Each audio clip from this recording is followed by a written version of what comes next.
वो परमेश्वर हम सबसे बड़ा प्यार करता है और हम सबको परमेश्वर स्वर्ग में लेकर जाना चाहता है। बाइबल में लिखा है परमेश्वर दुष्ट के नाश होने से भी प्रसन्न नहीं होता। यानी एक व्यक्ति जो पापी है, जो गुनाहगार है, जो गंदे काम करता है, उसको भी परमेश्वर नरक में भेजना नहीं चाहता। उसको भी बचाने के लिए यीशु मसीह ने अपने प्राणों को सूली पर कुर्बान कर दिया। अब जब यीशु मसीह को हम जान चुके हैं, हम यीशु मसीह को मान चुके हैं, तो ये चाहिए कि हम अपने जीवन में बदलाव को लेकर आए। बदलाव केवल बाहरी नहीं होना चाहिए, बदलाव अंदर से होना चाहिए। केवल शारीरिक बदलाव नहीं, आंतरिक बदलाव प्रभु चाहता है। हमारे हृदय का परिवर्तन होना चाहिए।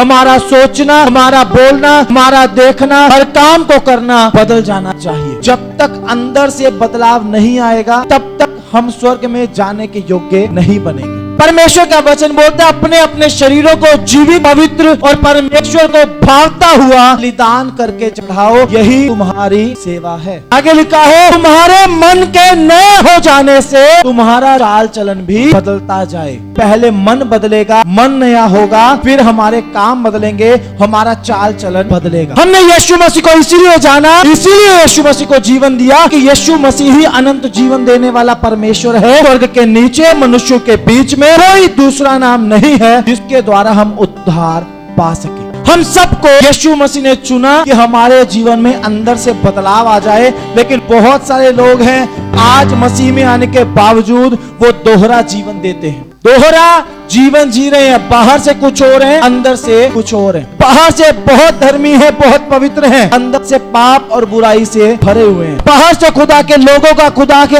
दासों का बहुत आदर करते हैं, अंदर बुराई भरी पड़ी है। उनके पीछे जो खूब चुगली करते हैं, खूब बुराई करते हैं। खुदा सब देखता है। हमें दिखावे का जीवन नहीं जीना, हमें अंदर से बदलना है। दिखावे का जीवन जीने वालों के साथ क्या होता है और जो अंदर से बदल जाते हैं उनके लिए क्या आशीषें हैं, आज मैं बाइबल से एक वचन के द्वारा आपको सिखाना चाहता हूं। हम पढ़ेंगे मरकुस रचित सुसमाचार उसका 11 अध्याय उसका 12 वचन से 14 वचन तक मैं आपके लिए पढ़ता हूं, ध्यान से सुने। दूसरे दिन जब वे बैतनिय्याह से निकले तो उसको भूख लगी। वह दूर से अंजीर का एक हरा पेड़ देखकर निकट गया कि क्या जाने उसमें कुछ पाए, पर पत्तों को छोड़ कुछ न पाया क्योंकि फल का समय ना था।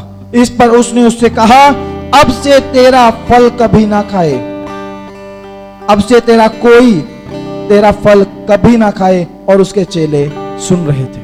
प्रभु यीशु मसीह अपने चेलों के साथ एक जगह से दूसरी जगह पर पैदल जा रहे थे, पैदल यात्रा कर रहे थे। रास्ते में प्रभु यीशु मसीह को बड़ी भूख लगी। जब भूख लगी, यीशु मसीह ने दूर से देखा एक अंजीर का पेड़ है, हरा भरा। कैसा पेड़ है? हरा भरा है, दिखने में बहुत अच्छा है, हरा भरा पेड़ है। तो यीशु मसीह ने सोचा निकट जाकर देखूं, शायद खाने को फल मिल जाए। और जब प्रभु यीशु मसीह उस पेड़ के निकट पहुंचे तो क्या देखा? उस पर एक भी फल नहीं, कोई फल उस पर नहीं लगा। दूर से देखने में पेड़ बहुत हरा भरा है, नजदीक जाकर देखा कोई फल उसमें दिखाई नहीं दिया। प्रभु यीशु मसीह ने उसको श्राप दे दिया, अब से तेरा फल कोई नहीं खाएगा। और इस घटना को जब इसके आगे कंटिन्यू पढ़ेंगे तो वहां लिखा है अगले दिन जब चेले वहां से वापस गुजर रहे थे, उस पूरे अंजीर के पेड़ को सूखा हुआ पाया, बिल्कुल सूख गया वो। जबकि वहां पर लिखा है फल का समय नहीं था, क्योंकि देखो आम के आने का समय गर्मियों का सीजन है, सही है गलत है? सर्दियों में जाएंगे तो आम नहीं मिलेंगे,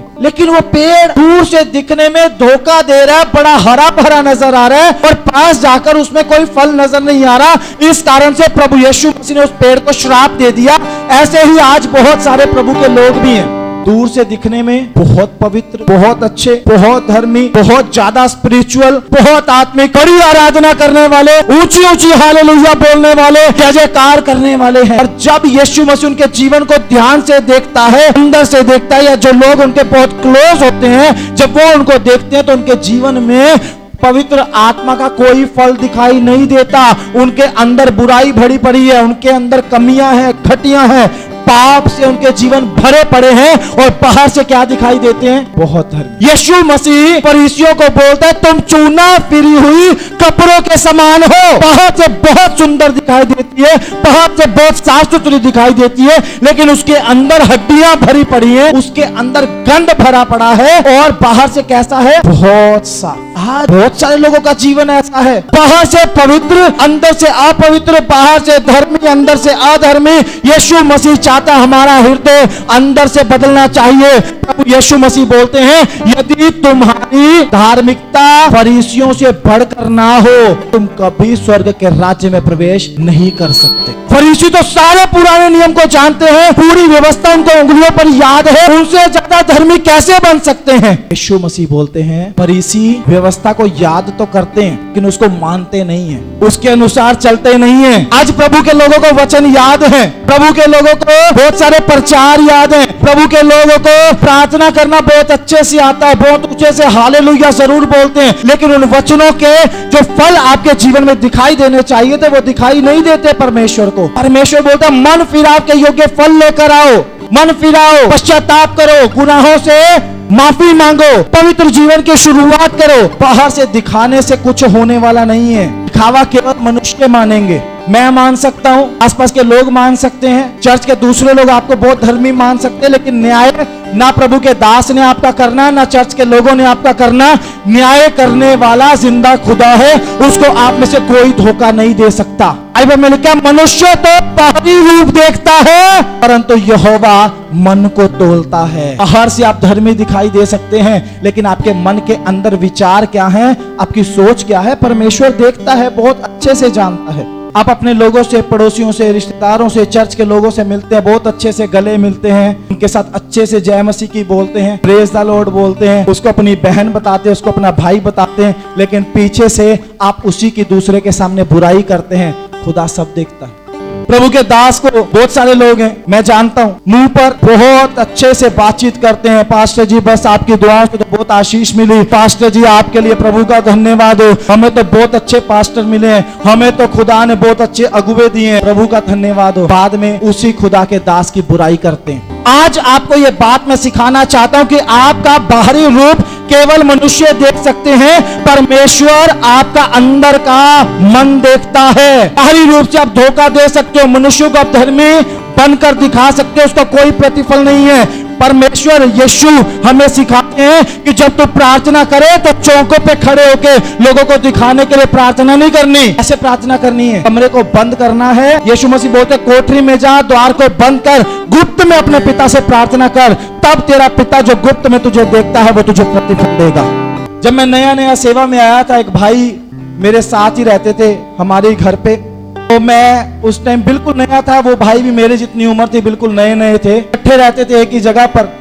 प्रभु के दास बिशप विजय मैनुअल जब भी आते थे घर के अंदर, वो भाई साहब क्या करते थे, अपने रूम का दरवाजा खोलते थे, रूम का दरवाजा खोलने के बाद घुटनों पे बैठ के प्रार्थना करना शुरू कर देते थे। वो देखते थे दरवाजा खुलकर घुटनों पे बैठ के दुआ करते थे। प्रभु के दास बिशप विजय आते थे। बिशप विजय एक आत्मिक व्यक्ति है, उन्होंने एक दो बार देखा, तीसरी बार उसको बोला ये नाटक करना बंद कर दे, दरवाजा बंद करके प्रार्थना किया कर, अब खुदा तुझे आशीष देगा। तो भाई साहब सोचते थे कि अगर मैं ऐसे प्रार्थना करके दिखाऊंगा, पास्टर जी मुझसे बहुत इंप्रेस हो जाएंगे। आप खुदा के लोगों को इंप्रेस करने की जरूरत नहीं है, प्रभु को इंप्रेस करो, तो आपको बहुत ब्लेस करेगा। कुछ लोग दान देते हैं, यूनाइटेड किंगडम, इंग्लैंड में, इधर इंडिया में, प्रभु का धन्यवाद हो, लोगों को दान देने के बारे में अच्छे से पता है। इधर लोग दान देते हैं, ऐसे मुट्ठी बंद करते हैं, ऐसे हाथ पे रखते हैं, पास्टर जी ये दान है, गुप्त में, प्रभु गुप्त में आशीष देता है। इंग्लैंड के अंदर बहुत अच्छा रिवाज है, जेब से नोट निकालेंगे, सबके सामने दिखाएंगे, लो पास्टर जी ये 5 पाउंड है, मेरी तरफ से भेंट है, ये पास्टर जी 10 पाउंड है, ये मेरी तरफ से भेंट है। मैं आपको रियलिटी बता रहा हूँ, इंग्लैंड के अंदर मसीह लोगों के बीच में, खास करके जो पंजाब के मसीह लोग हैं, जो इंग्लैंड में बसे, उनके अंदर कल्चर है, वो सारों को दिखा के 10 रुपए, 5 पाउंड ऐसे देते हैं उठाकर। जब आप दान दें, यीशु मसीह बोलते हैं, जब तू दान दे, अपने आगे तुरी नहीं बजवानी, अपने आगे चलने वाले लोगों को नहीं बताना कि तू दान दे रहा है, गुप्त में दे, तब तेरा पिता जो गुप्त में तुझे देता है, देखता है, वो तुझे प्रतिफल देगा। अगर आप सबके सामने दे रहे हो तो यीशु मसीह बोलता है वो अपना प्रतिफल आ चुके हैं, क्योंकि दिखावे का कोई प्रतिफल परमेश्वर के राज्य में नहीं है। बाहर से कुछ, अंदर से कुछ। दोगला व्यक्तित्व, दोगला चरित्र अगर आपका है, आपके जीवन में आशीषें नहीं आ सकती, श्राप जरूर आ सकते हैं। यह अंजीर के पेड़ को श्राप मिला, अगले दिन पूरा सूख गया, कारण धोखा देना था। अगर यीशु मसीह को दूर से वो पेड़ दिखाई ही ना देता कि ये हरा भरा है, यीशु मसीह उसको कभी श्राप ना देते, क्योंकि यीशु मसीह को उससे उम्मीद ही ना होती। एक बात दिखाते हो कि मैं बहुत धर्मी हूं, मैं बहुत पवित्र हूं, लेकिन जब परमेश्वर आपके जीवन की ओर दृष्टि करता है, आपकी ओर देखता है, तो परमेश्वर को धोखा दिखाई देता है। धोखा देने वाले कभी परमेश्वर के राज्य में प्रवेश नहीं कर सकते। फरीसियों की यही बात थी जो यीशु मसीह को अच्छी नहीं लगती थी। यीशु मसीह बार बार फरीसियों को बहुत सारे वचनों से सिखाते हैं। यीशु मसीह बोलते हैं कि तुम कटोरे को और थाली को ऊपर ऊपर से मांज लेते हो, लेकिन भीतर से नहीं मांजते। यीशु मसीह बोलता है पहले उसको भीतर से मांजो तो बाहर से भी वो स्वच्छ दिखाई देगी। क्योंकि मन के नए हो जाने से चाल चलन भी बदलता जाएगा। आप पहले अंदर से चेंज होना शुरू करो, अंदर से अपवित्रता को दूर करो, अंदर से पाप और बुराई को दूर करो, तब बाहर से जो दिखाई देगा वो लोग अप्रिशिएट करेंगे, वो खुदा अप्रिशिएट करेगा और आपको ब्लेस करेगा। खुदा जिन अपने दासों के बारे में बोलता है ना, जो स्वर्ग में नहीं जाएंगे, यीशु मसीह वचन में बोलता है तुम उनके फलों से उनको पहचान लोगे। किनके फलों से? जो झूठे भविष्यवक्ता हैं, जो झूठे टीचर्स हैं, जो झूठे उपदेशक हैं, उनके फलों से तुम उनको पहचान लोगे। ऐसा नहीं है कि उनके द्वारा मिरेकल्स नहीं होंगे, उनके द्वारा आश्चर्य कर्म नहीं होंगे। बाइबल में साफ लिखा है अंत के समय में बहुत सारे झूठे भविष्यवक्ता उठ खड़े होंगे, वो बहुत सारे चमत्कारों को करेंगे, वो बहुत सारे चंगाइयों को करेंगे, वो बहुत भविष्यवाणियां भी करेंगे। तुम उनके फलों से उनको पहचान लोगे।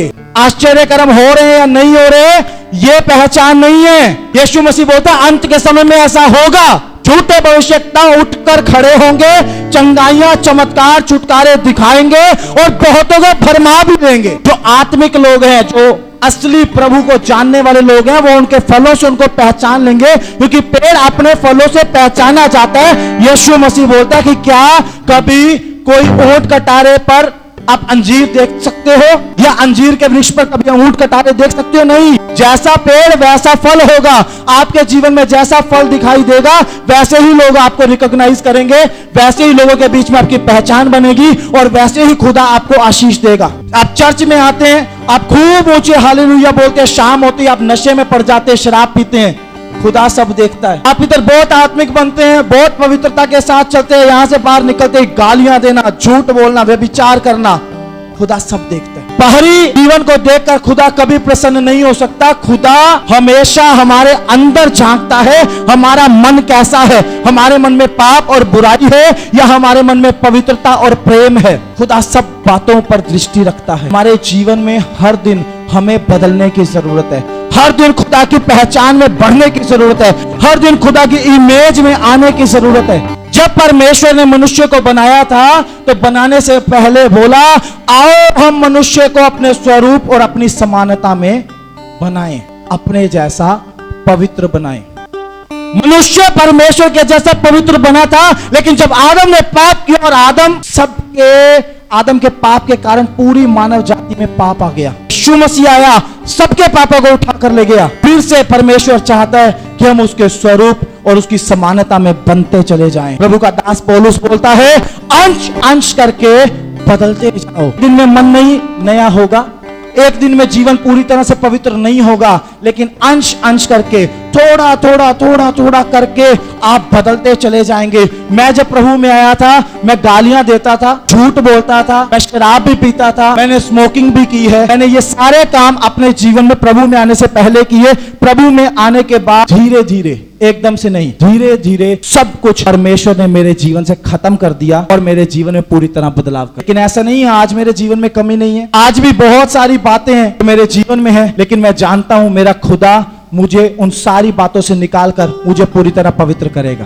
वही खुदा आपका है, वो आपको भी पूरी तरह से पवित्र करेगा, वो आपके जीवन में भी बदलाव करेगा। लेकिन उसके लिए जरूरी है आप परमेश्वर से प्रार्थनाएं करें और अपने अंदर बदलाव करने की कोशिश करें। जब तक आप बदलेंगे नहीं, तब तक प्रभु का काम आपके जीवन में नहीं होगा। परमेश्वर का वचन जानते हैं क्या बोलता है? जो नया दाखरस है वो पुरानी मशकों में भरा नहीं जाता, नहीं तो क्या होगा? जो पुरानी मशकें हैं वो फट जाएंगी। समझ में आ रहा है? मशकें मतलब बॉटल्स। नया दाखरस पुरानी बोतलों में नहीं भरा जाता, नहीं तो बोतलें फट जाएंगी। नया दाखरस नई बोतलों में ही भरा जाता है। आप नए हो जाएं, आप पवित्र आत्मा की भरपूरी को पाएंगे। पुराने जीवन में पवित्र आत्मा की भरपूरी नहीं आ सकती। तब तक आप पुराने मनुष्यत्व को, पुरानी आदतों को, पुरानी चीजों को खत्म नहीं करोगे, तब तक परमेश्वर का काम आपके जीवन में पूरी तरह से नहीं हो सकता। प्रभु चाहता करता है आप अंदर से बदलना शुरू हो। आपके पास कितने गिफ्ट्स हैं ये मायने नहीं रखता। जो लोग सोचते हैं मेरी प्रार्थना के द्वारा सिर दर्द जा रहा है, मैं 100% पवित्र हो गया, मेरे द्वारा भविष्यवाणियां हो रही हैं, मैं 200% परमेश्वर की नजर में ठीक हो गया। पवित्र आत्मा के वरदान एक चीज है, पवित्रता दूसरी चीज है। आपका न्याय इस आधार पर नहीं होगा कि आपके द्वारा कितनी चंगाइयां हुई, कितने छुटकारे हुए। आपका न्याय इस आधार पर होगा आपने प्रभु की कितनी आज्ञाओं को माना, कितनी पवित्रता के साथ चले और कैसे परमेश्वर की इच्छा को आपने इस दुनिया में पूरा किया। आमीन, हालेलुया। अंजीर के पेड़ की तरह नहीं बनना, दूर से हरा भरा और नजदीक से बिल्कुल खाली, कोई फल ही नहीं है। आपको एक ऐसा व्यक्ति बनना है जो दूर से भी अच्छा दिखाई दे, नजदीक से भी अच्छा दिखाई दे, जिसके जीवन में पवित्र आत्मा का फल हो। पवित्र आत्मा के फल के बारे में क्या जानते हैं आप? पवित्र आत्मा का 9 प्रकार का फल है, प्रेम, आनंद, शांति, धीरज, कृपा, भलाई, नम्रता, विश्वास और संयम। ये 9 प्रकार का फल आपके जीवन में होना चाहिए। ये फल अगर आपके अंदर है, आपको कोई नरक में नहीं डाल सकता। ये फल आपके अंदर है, आप कभी भी रास्ते से नहीं भटकोगे। ये फल आपके अंदर है, आप प्रभु की आज्ञाओं को बहुत आसानी से मान पाओगे। ये फल आपके अंदर है, आप प्रभु की इच्छा को बहुत आराम से पूरा करने वाले हो जाओगे। आमीन, हालेलुया। हम केवल चंगाइयां और छुटकारे नहीं, खुदा की मर्जी को पूरा करने के लिए प्रभु के पास आए हैं। आप प्रभु की मर्जी को पूरा करो, प्रभु आपकी मर्जी को पूरा करेगा। आमीन। आपको चंगाई चाहिए, प्रभु यहां है, आज सबको चंगा करेगा जो बीमार है। हालेलुया। आपको छुटकारा चाहिए, प्रभु यहां मौजूद है। जितने यहां पर है जिनको छुटकारा चाहिए, आज सबके जीवन में छुटकारा होने वाला है। हालेलुया। लेकिन सब बातों से पहले आपको इस बात को समझना है, दोहरे चरित्र के साथ आपको जीवन को नहीं जीना। आमीन। जैसे आप अंदर से हो वैसे ही आपको बाहर से दिखाई देना है। अगर अभी भी कमियां बाकी हैं तो अपने आप को नम्र और दीन करो, ताकि खुदा आपके जीवन की कमियों को दूर करे। अपने आप को धर्मी दिखाने की कोशिश नहीं करनी है। हम जैसे हैं, हम खुदा के सामने वैसे रहें, खुदा हमें जरूर बदलेगा। आमीन। खुदा हमारे जीवन में जरूर चमत्कार करेगा, खुदा जरूर हमें अपने आत्मा से भरपूर करेगा, खुदा जरूर हमें अपने करीब आने का मौका देगा, खुदा जरूर हमें अपने स्वरूप और अपनी समानता में बनाएगा। आमीन। आज कुछ लोगों के पास आइडल्स हैं, आदर्श हैं। मुझे पास्टर विजय जैसा बनना है, मुझे पास्टर गौरव जैसा बनना है, मुझे पास्टर बजिंदर सिंह जैसा बनना है, मुझे अपोस्टल अंकुर नरूला जैसा बनना है, मुझे बेनहीन जैसा बनना है। बहुत सारे लोगों के पास आइडल्स हैं, आदर्श हैं, मुझे उनके जैसा बनना है। लेकिन मैं आपको एक बात बोलना चाहता हूं, हमारे पास एक ही आइडल होना चाहिए, एक ही आइडल होना चाहिए। उसका नाम यीशु मसीह जैसा है। सबको यही होना चाहिए, मुझे यीशु मसीह जैसा बनना है। आमीन। क्योंकि वही था जो परफेक्ट था, वही है जो परफेक्ट है। आमीन। प्रभु का दास जो पौलुस है, वो अपने जीवन में 4 अलग अलग स्टेजेस से गुजरा है, जिसके बारे में आज मैं आपको बताना चाहता हूं। उसके बाद मैं कंप्लीट करूंगा। जब वो पहली स्टेज में था तो प्रभु का दास बोलता है, जो मैं चाहता हूं वो मैं कर नहीं पाता, और जो मैं नहीं चाहता वही मुझसे हो जाता है। उदाहरण के लिए, मैं प्रार्थना करना चाहता हूं, मैं पवित्र जीवन को जीना चाहता हूं, लेकिन वो मुझसे होता नहीं। और जब मैं नहीं चाहता, मैं पाप करना नहीं चाहता, मैं बुराई करना नहीं चाहता, वो मुझसे बार बार हो जाता है। दूसरी स्टेज, प्रभु का दास पौलुस बोलता है, अंश अंश करके बदलते जाओ। आज एक बुराई छोड़ी, आपने चुगली करना छोड़ दिया, आपने पश्चाताप कर लिया, मैं आज के बाद चुगली नहीं करूंगा। प्रभु का धन्यवाद हो, एक शुरुआत आपके जीवन में हो गई पवित्रता की। आपने चुगली करना छोड़ा, आप बुराई करना छोड़ो, आप उसके बाद गालियां देना छोड़ो, आप झूठ बोलना छोड़ो, आप नशे करना छोड़ो। एक एक करके सारी चीजों को आप छोड़ते जाओ, और पौलुस की तरह एक दिन आप कहोगे, प्रभु के दास पौलुस ने कहा, मेरे जैसी चाल चलो, क्योंकि मैं मसीह जैसी चाल चलता हूं। आमीन। हालेलुया। एक दिन वो इतना पवित्र हो चुका कि उसने बोला मेरी तरह जिंदगी जियो, क्योंकि मैं यीशु मसीह जैसे जिंदगी जीता हूं। अपने जीवन के अंतिम दिनों में वो प्रभु यीशु मसीह के स्वरूप और समानता में पवित्र हो चुका था, इसीलिए वो इस बात को बोल सकता था। आमीन। हम सबके जीवन में एक दौड़ है जिस पर हम दौड़ रहे हैं, बहुत जल्दी फिनिश लाइन पर पहुंचने वाले हैं, लेकिन उससे पहले पहले हम सबको क्या करना है? अपने जीवन को पवित्र करना है, अपने शरीरों को परमेश्वर को भावता हुआ बलिदान करना है। यही हमारी आत्मिक सेवा है। मन नया हो जाए, चाल चलन नया हो जाए, यही खुदा की इच्छा है। ऐसा होगा तो आपके जीवन में श्राप नहीं आएंगे। अंजीर के पेड़ में क्या हुआ? श्राप आ गया। श्राप नहीं आएंगे, प्रभु की आशीषों की बारिश हो जाएगी। आमीन, हालेलुया। आज मैं चाहता हूं आप सब लोग अपनी जगह पर खड़े हो जाएं। सभी अपनी जगह पर खड़े हो